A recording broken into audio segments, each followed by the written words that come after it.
جمعہ کے دن صرف ایک وظیفہ اور ہر خواہش پوری۔ جو شخص جمعہ کے دن صرف ایک تسبیح پڑھ لیتا ہے، اللہ اس کی ہر خواہش کو پورا کرتا ہے، ہر حاجت کو پورا کرتا ہے، ہر مراد کو پورا کرتا ہے، ہر پریشانی کو دور کرتا ہے اور ہر مصیبت کو ٹال دیتا ہے۔ وہ وظیفہ یہ ہے۔ بسم اللہ الرحمن الرحیم۔ السلام علیکم ورحمۃ اللہ وبرکاتہ۔ جمعہ کا دن اسلام میں بے حد عظیم ہے۔ اس دن کی فضیلت، برکت اور مقام کو قرآن و سنت میں جس انداز سے بیان کیا گیا ہے وہ کسی اور دن کو حاصل نہیں۔ یہ دن ہفتے کے تمام دنوں کا سردار ہے، جیسا کہ نبی کریم صلی اللہ علیہ وآلہ وسلم نے فرمایا، افضل الایام یوم الجمعہ، یعنی سب دنوں میں سب سے بہترین دن جمعہ کا دن ہے۔ اس دن کو اللہ تعالیٰ نے مسلمانوں کے لیے عید قرار دیا، مغفرت، رحمت اور دعا کی قبولیت کے لیے مخصوص کر دیا۔ قرآن مجید میں اللہ تعالیٰ نے ایک پوری سورۃ الجمعہ کے نام سے نازل فرمائی، جس میں جمعہ کے دن کی اہمیت اور اس دن نماز جمعہ کی تاکید فرمائی۔ ارشاد باری تعالیٰ ہے، یا ایھا الذین آمنوا اذا نودی للصلاۃ من الیوم الجمعہ فاسعوا الی ذکر اللہ وذروا البیع، یعنی اے ایمان والو، جب جمعہ کے دن نماز کے لیے اذان دی جائے تو اللہ کے ذکر کی طرف دوڑو اور خرید و فروخت چھوڑ دو۔ یہ آیت مبارکہ اس بات کا اعلان ہے کہ جمعہ کے دن اللہ تعالیٰ نے دنیاوی مصروفات کو ترک کر کے اپنے ذکر، عبادت، نماز اور خطبہ جمعہ کی طرف جانے کا حکم دیا۔ اس دن کی نماز کو عام نمازوں میں فوقیت حاصل ہے۔ نبی کریم صلی اللہ علیہ وآلہ وسلم نے فرمایا، جمعہ کا دن مسلمانوں کے لیے عید کا دن ہے۔ ابن ماجہ ایک اور حدیث میں فرمایا، جو شخص جمعہ کے دن غسل کرے، عمدہ کپڑے پہنے، خوشبو لگائے، مسجد جلدی جائے، خاموشی سے خطبہ سنے اور 2 رکعت نماز جمعہ اخلاص کے ساتھ ادا کرے، اس کے پچھلے جمعہ سے اگلے جمعہ تک کے تمام گناہ معاف کر دیے جاتے ہیں۔ یہ حدیث ہمیں یہ سبق دیتی ہے کہ جمعہ کا دن صرف عبادت کا نہیں بلکہ روحانی صفائی کا دن ہے۔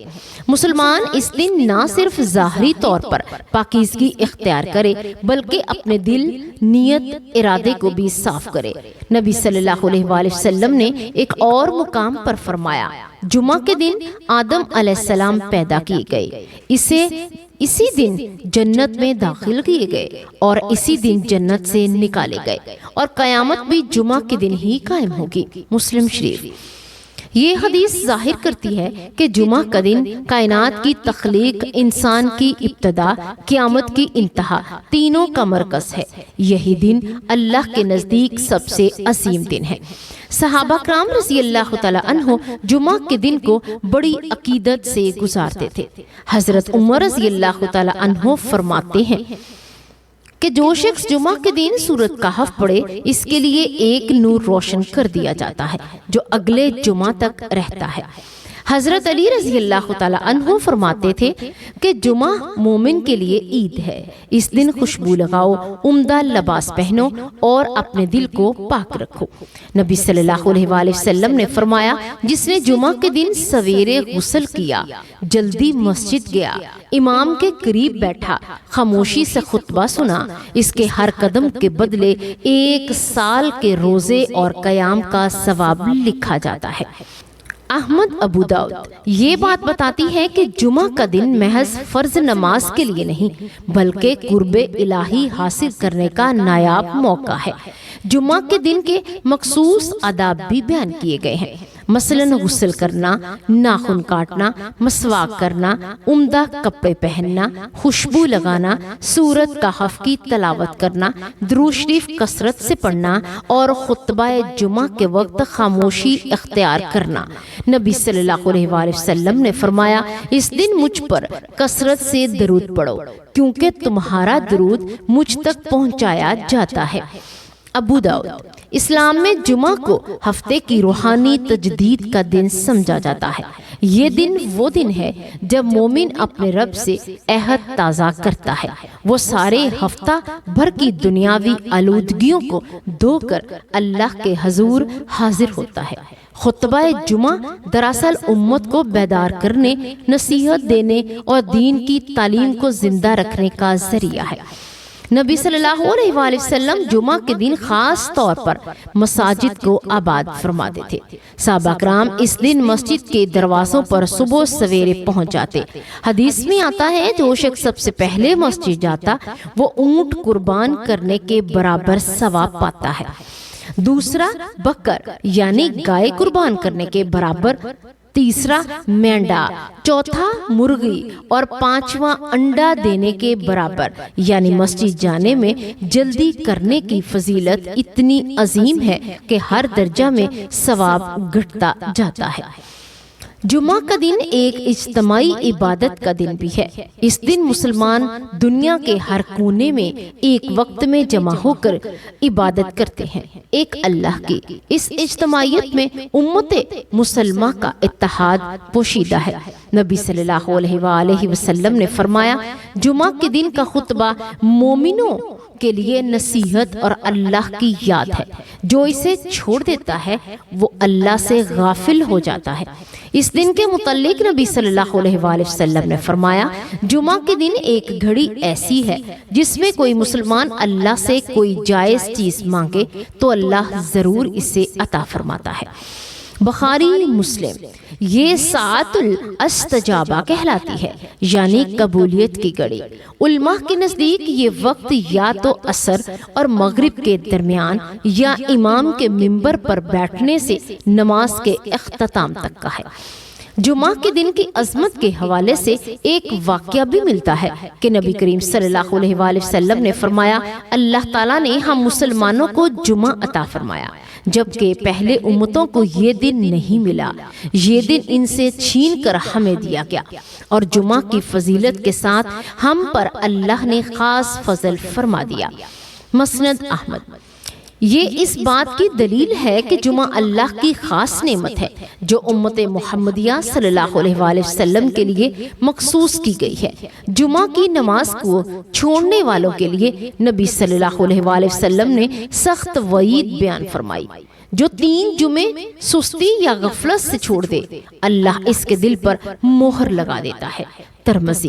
یعنی جمعہ کی نماز ترک کرنا محض گناہ نہیں بلکہ دل کی روحانی موت کی علامت ہے۔ جمعہ کا دن وہ دن ہے جب آسمان کے فرشتے مسجد کے دروازے پر کھڑے ہو کر آنے والوں کے نام لکھتے ہیں۔ جب امام خطبہ شروع کرتا ہے تو وہ اپنی کتابیں بند کر دیتے ہیں اور خود بھی خطبہ سنتے ہیں۔ بخاری شریف۔ یہ حدیث بتاتی ہے کہ جمعہ کا دن صرف زمین پر نہیں بلکہ آسمانوں پر بھی ایک روحانی واقعہ ہوتا ہے۔ جمعہ کے دن نبی صلی اللہ علیہ وآلہ وسلم کی سیرت کے کئی پہلو نمایاں ہیں۔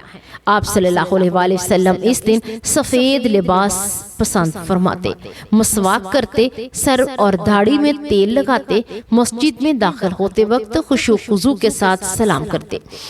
پیارے ناظرین، اب بات کرتے ہیں اس وظیفہ کے بارے میں کہ جمعہ کے دن صرف ایک وظیفہ کرنے سے اللہ تبارک و تعالیٰ اس کی ہر مراد کو پوری فرما دیتا ہے۔ جو شخص یہ وظیفہ کرتا ہے اللہ اس کی ہر پریشانی کو دور کرتا ہے، ہر دعا قبول فرماتا ہے، ہر مراد کو پورا کرتا ہے۔ جمعہ کے دن پڑھا جانے والا مختصر عمل جس کے بے شمار فائدے ہیں، جس کے پڑھنے سے اللہ پاک انشاءاللہ آپ کی پریشانیوں کو دور فرما دیں گے اور ہر حاجت میں خواہش پر ضرورت پوری فرما دیں گے، اور اس عمل کو کرنے کے بعد جو بھی دعا مانگیں گے اللہ پاک اس دعا کو پورا فرما دیں گے۔ اس عمل کو کرنے کا طریقہ یہ ہے، جمعہ کے دن آپ نے عصر کی نماز ادا کرنے کے بعد جس جگہ پر بھی آپ بیٹھے ہوئے ہیں اسی جگہ پر بیٹھے رہیں۔ نماز ادا کرنے کے بعد آپ نے 3 مرتبہ درود ابراہیمی سرور کائنات صلی اللہ علیہ وآلہ وسلم کی بارگاہ رسالت میں پیش کرنا ہے۔ 3 مرتبہ درود ابراہیمی پڑھنے کے بعد 100 مرتبہ اللہ پاک کا اسم مبارک یا رحمانو پڑھنا ہے۔ اور اس کے بعد آخر میں 3 مرتبہ پھر درود ابراہیم پڑھنا ہے۔ ایک مرتبہ درود ابراہیم میرے ساتھ ثواب کی نیت سے پڑھ لیجئے۔ اللہم صلی علی محمد وعلی آل محمد کما صلیت علی ابراہیم وعلی آل ابراہیم انکا حمید مجید۔ اللہم بارک علی محمد وعلی آل محمد کما بارکت علی ابراہیم وعلی آل ابراہیم انکا حمید مجید۔ اردو ترجمہ: اے اللہ رحمت نازل فرما محمد صلی اللہ علیہ وآلہ وسلم پر اور محمد صلی اللہ علیہ وآلہ وسلم کی آل پر، جیسا کہ تو نے رحمت نازل فرمائی حضرت ابراہیم علیہ السلام پر اور حضرت ابراہیم علیہ السلام کی آل پر، بے شک تو بڑی تعریف والا اور بزرگی والا ہے۔ اے اللہ برکت نازل فرما محمد صلی اللہ علیہ وآلہ وسلم پر اور محمد صلی اللہ علیہ وآلہ وسلم کی آل پر، جیسا کہ تو نے برکت نازل فرمائی حضرت ابراہیم علیہ السلام پر اور ابراہیم علیہ السلام کی آل پر، بے شک تو بڑی تعریف والا بزرگی والا ہے۔ اے اللہ تیرے اس بابرکت جمعہ کے دن میں تیری بارگاہ میں عاجزی کے ساتھ حاضر ہوں، اپنے دل کی ہر چاہت، ہر امید اور ہر ضرورت کے ساتھ تجھ سے دعا مانگتی ہوں۔ اے میرے پیارے رب، اے رب العزت، مجھے اور میرے گھر والوں کو اپنی رحمت سے نواز دے، ہمارے گناہوں کو بخش دے، ہمارے دلوں کو نور سے روشن کر دے، ہمارے رزق میں برکت عطا فرما دے۔ اے اللہ ہمیں سیدھے راستے پر چلنے کی توفیق دے، ہماری زندگی میں سکون، خوشیاں اور ایمان کی روشنی اور ایمان کی برکتیں نازل فرما، ہمارے دلوں کو محبت رسول صلی اللہ علیہ وآلہ وسلم سے بھر دے اور ہمارے دعاؤں کو قبول کر، ہماری مشکلات آسان فرما، ہمیں تیری قربت عطا فرما۔ اے اللہ جمعہ کے اس بابرکت گھڑی میں ہمارے لیے، ہمارے عزیزوں کے لیے اور امت مسلمہ کے لیے ہر نیک عمل اور ہر دعا کو قبول فرما اور ہمیں ہر برائی سے محفوظ رکھ۔ آمین ثم آمین۔